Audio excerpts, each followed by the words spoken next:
Hello everyone, দেখো চলে আসলাম আর একটা নতুন ভিডিও নিয়ে। তো সেদিন আমরা 17 তারিখেই সন্ধ্যাবেলা চলে গিয়েছিলাম ঘুরতে, আমি আর বোন। আর সন্ধ্যাবেলা বেরিয়ে পড়েছি। তারপরে দেখো এত সুন্দর দৃশ্য দেখতে পেরেছি। আর আমরা যারা শিলিগুড়ির আশেপাশে থাকি তারা অবশ্যই আমরা এরকম মাঝে মধ্যে দেখতে পারি এত সুন্দর সুন্দর দৃশ্য। তো দেখো পিসিবাড়িতে চলে এসেছি। আর পিসিবাড়িতে এসে আমি দিদি জাম্বুকে চিৎকার করে বলে দিলাম হ্যাপি অ্যানিভার্সারি, সারপ্রাইজ দিয়ে দিলাম দিদিরাকে। আর আমরা জানতাম দিদি জাম্বু থাকবে, তার জন্য আমরা চলে এসেছিলাম পিসিবাড়িতে ডাইরেক্ট। তারপর দাদা একটা কেক নিয়ে এসেছিলো, আমরা কেকটা কাট করলাম, আমরা ফোন করে বললাম আমরা চলে আসছি। তারপর দাদা একটা সারপ্রাইজ গিফট বানাতে দিয়েছিল, সেটাও নিয়ে আসছে। এই ফটোর ফ্রেমটা কীরকম হয়েছে অবশ্যই বলে দিও। তারপর দেখো বিয়ের অ্যালবাম চলে এসেছিলো, আমরা বসে বসে তারপর বিয়ের অ্যালবামটা দেখছিলাম। আর ফটোগুলো এখানে আমরা ভাই বোনগুলো সবাই একসাথে ছিলাম, তাই আমরা বলা বলি করছিলাম যে আজকের দিনে আমরা সবাই একসাথে ছিলাম, খুব মজা করেছিলাম। তারপর আমরা সবাই মিলে বেরিয়ে পড়লাম যে কিছু খাওয়া দাওয়া করবো, কেননা আমরা আসবো সেটা তো ঠিক ছিল না। তার জন্য দিদি জাইমা আমাদেরকে নিয়ে একটা রেস্টুরেন্টে চলে গেল। সেখানে গিয়ে আমরা খাবার অর্ডার করে বসে বসে গল্প করছিলাম আর খাবারে ওয়েট করছিলাম।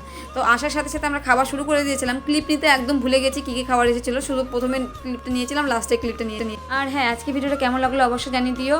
আর নতুন নতুন ভিডিও আসতে চলেছে, তো সাপোর্ট করো সবাই। থ্যাংক ইউ আমার ভিডিওটা দেখার জন্য, সবাই লাইক করে দিও।